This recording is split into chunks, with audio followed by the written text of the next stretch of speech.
All right, we're back. You're back with me, Al, down here at Al's Drum School for the Al's Drum School podcast. In this week's episode, I'm going to be talking a little bit about musical culture within your household, why it's important, what it looks like, and things you can do to try and sort of cultivate that and build that within your household. You won't create a style because style is a crystallization, and that way it's a process of continuing growth.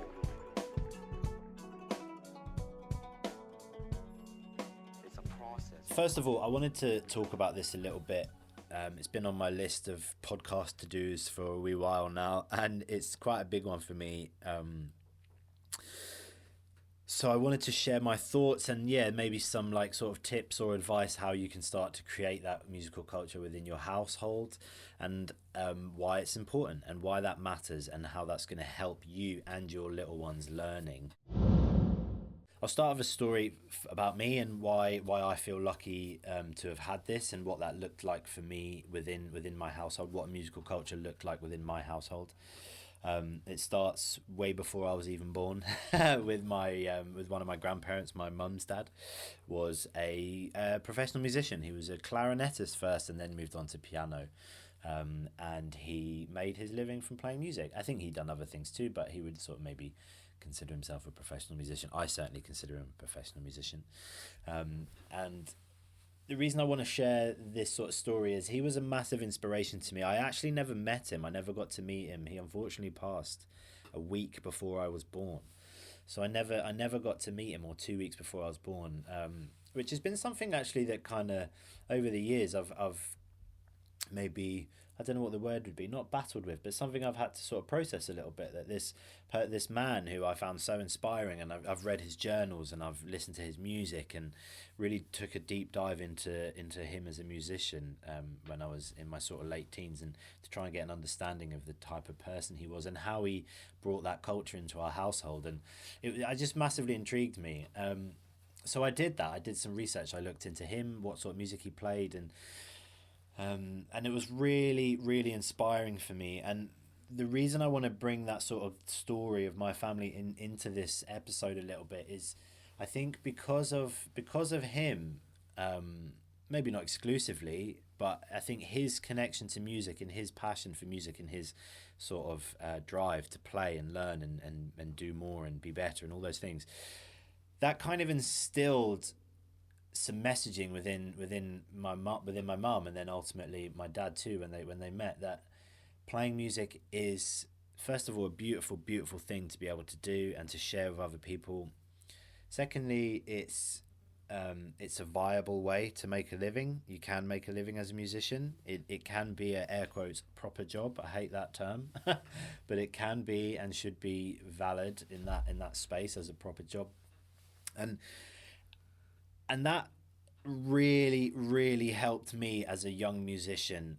When I say that helped me, what I mean is having the support and the understanding from my parents that music for me wasn't just going to be a hobby. It wasn't just going to be something I did, sort of for fun. I remember being very young, like not even a teenager yet, and knowing inside that I wanted to pursue music. Now, it's quite strange actually when I think back about that. Now I'm turning 35 this year. Now being a fully fledged adult, being a grown man, and thinking back to an 11-year-old boy, 11-year-old child, knowing that knowing or feeling inside myself, knowing that this was the career path that I wanted to take at such a young age. I feel grateful for that. I know that a lot of people struggle with sort of not knowing what to do or sort of what their purpose is in life, and I'm grateful that I never really struggled with that. It was always so obvious and so clear to me. And to bring it back to this culture within my household, that was understood and respected from the word go, from day one. No one ever squashed that energy or sort of poo-pooed what I was saying or the dreams I had, and there was real conversations around the realities of that, like being sort of self-employed or entrepreneurial in any walk of life, not just the music industry, comes with a certain level of risk, and a certain level of risk that you need to be willing to take and sort of take the risk to do it. I was so lucky and so grateful that my parents both my sets of parents supported me in that, because I think they had seen the benefits to that type of lifestyle, and also seen maybe through my granddad, like the understanding that for lots of us musicians, when we decide this is what we're going to do, we really go for it. You kind of have to. It's not something you can do sort of half-hearted, really. Certainly in the early stages of trying to make a living or get paid to play, it's hard. And so the culture within my household understood that about a musician. They understood the benefits of being a working musician. They understood how important it is to an artist or a musician to pursue that. Again, like big sort of props to my parents. They also, had those conversations with me and made me aware of some of maybe the negative sides of that. There's maybe some sort of bit of financial insecurity. You have to work hard, you have to work a lot of hours in order to sort of make that money, in order to keep everything afloat within the household. And so there was both sides of that to me. I was sort of made to understand the beauty of it, but also the reality to it as well. So I'm super grateful for that. Now, the reason that's important, the reason I'm sort of saying that, making that point, is that information wouldn't have been available to them had it have not been already ingrained within my family through my granddad. Now, I want to bring it back to, and I'll wrap that up there. That's my little family story. That's a little bit of history about the musical culture within my household and how it was formed. And I want to also just sort of acknowledge that not everybody's granddad was a pro musician, right? Like, I get that can maybe sound a little bit like, well, it's kind of easy for you in that situation. And yeah, there is an element of truth to that. I wouldn't say it was easy for me. I would say that the support was sort of already ingrained into my household. So that did make it a little bit easier. So I appreciate that not everyone comes from that type of background. So how can you start to create that culture within your household, and how can you be the first in your family lineage to have that sort of support around music or around the arts?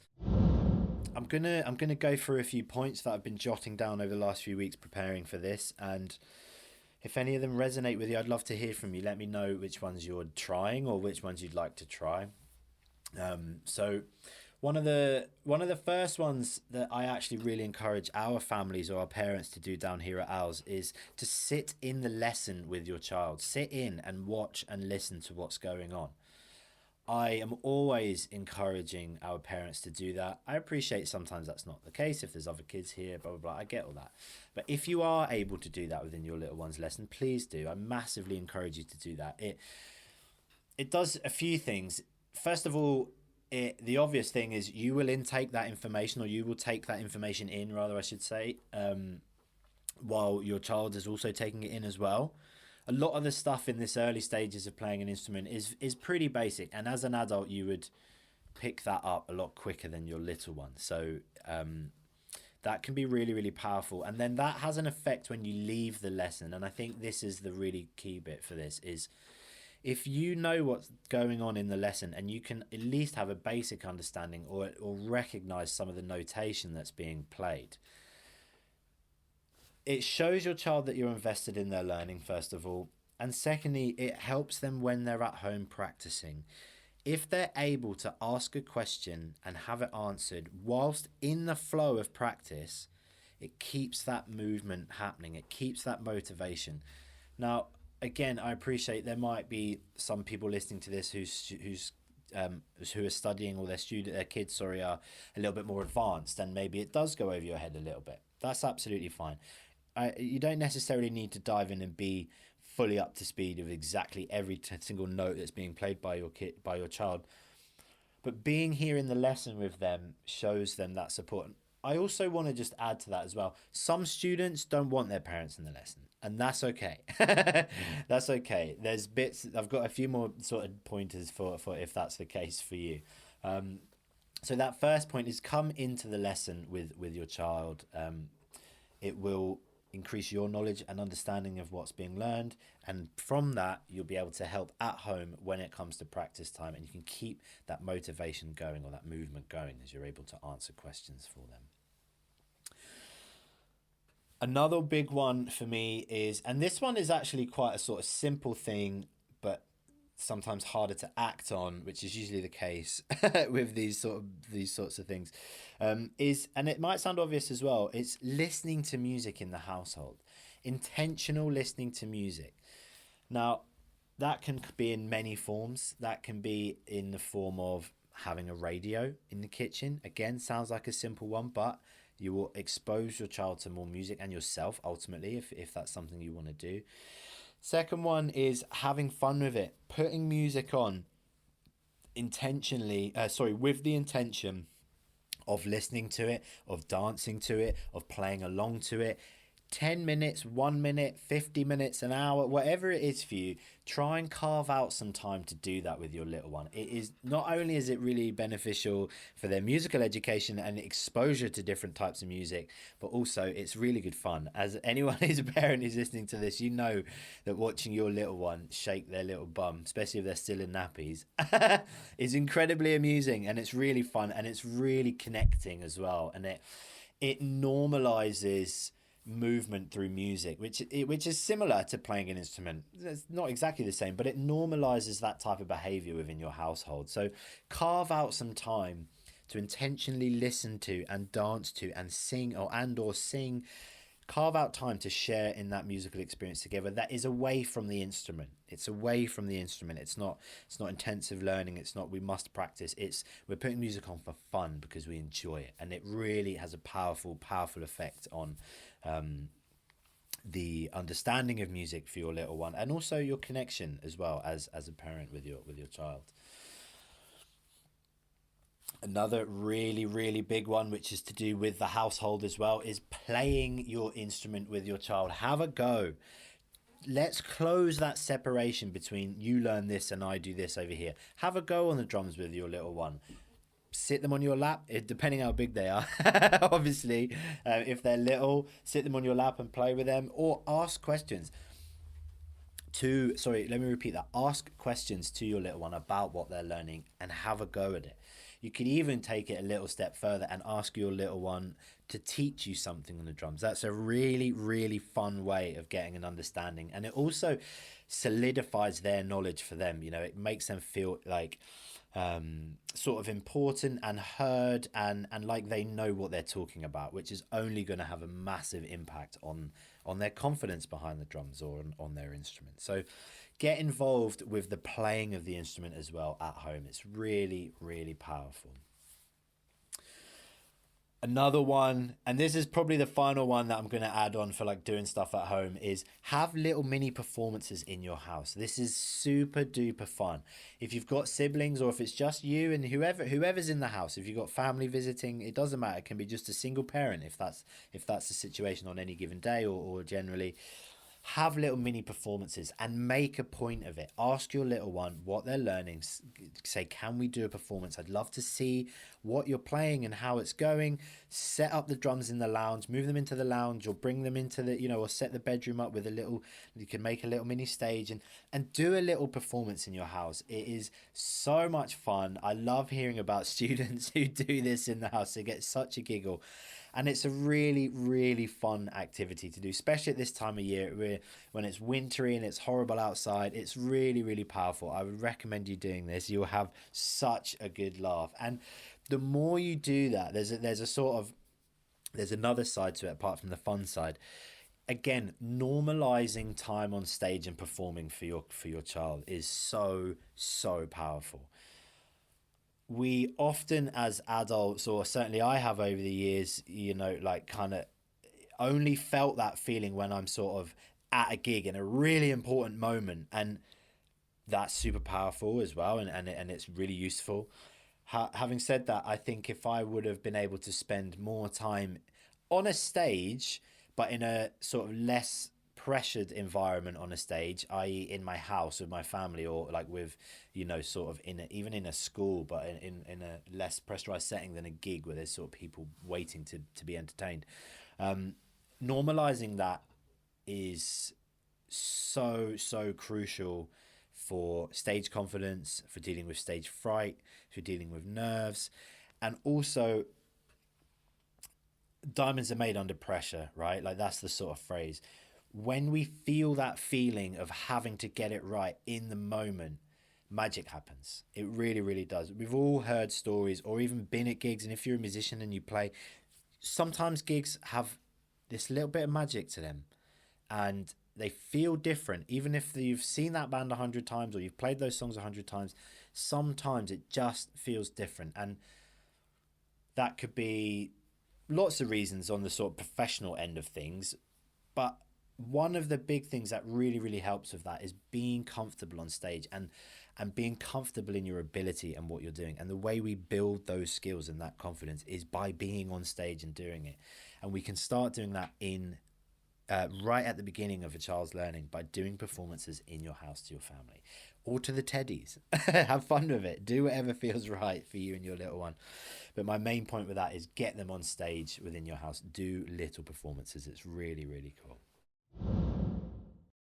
Those are some of my sort of like, maybe not tips, but some things I really try and encourage, certainly in our household and definitely with our students as well. We try and encourage all these little pieces that sort of can contribute to the building of the knowledge and experience of the student, and they're really, really powerful. And you're gonna get a giggle, you're gonna have a laugh, and you're gonna have lots of fun. And again, it normalizes those feelings. It kind of shakes off the sort of silliness about it. And not that there's anything wrong with being silly. Of course, we want to be happy when we're playing music, but that sort of, yeah, it just normalizes it and kind of shakes off that nervous energy a little bit and gets your little one used to being behind the drums. And the thing with performing live is it's like it's happening now, and let's go and let's do it, and whatever happens is how it's going to be. And the amount of times that I've had to like react in the moment to things that are happening and that were unexpected, or I mean, I could list a million different examples, but the point is things happen when you're performing live, and you have to react to that in the moment. And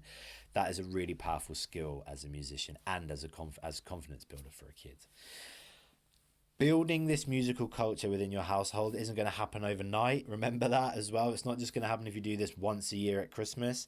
That's why I think having things like having the radio on a different radio stations, or singing in the house and dancing in the house, this brings a sort of daily practice of it into your life, and it really, really, really helps. And it doesn't need to be taken to the nth degree.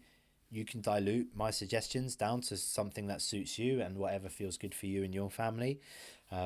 But try it. Pick one of these things from this episode, have a little go, and please do let me know your thoughts. I'd love to know what you're doing in your household, or if you're in our community and you're listening to this, send us videos. We're always getting videos of our students practicing. I'd love to see some of this musical culture building within your household, and any ideas you've got too, please share them. If you want to share them, you can email me, alex@alsdrumschool.co.uk, or find us on socials, Al's Drum School. That's our handle across all socials.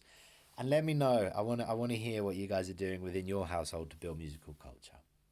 I hope this episode was useful. I hope you get some fun out of it. I hope the tips will help start cultivating that culture for you. And if you want to come down and have a lesson with us, head to www.alsdrumschool.co.uk, book yourself an intro lesson, come and hang out. We've got all the drums, we've got all the things, we've got all the fun stuff you can do. We'd love to see you. Have a wonderful day, week or month, whatever you're doing, and I will see you all in the next episode. It's a process of continuing.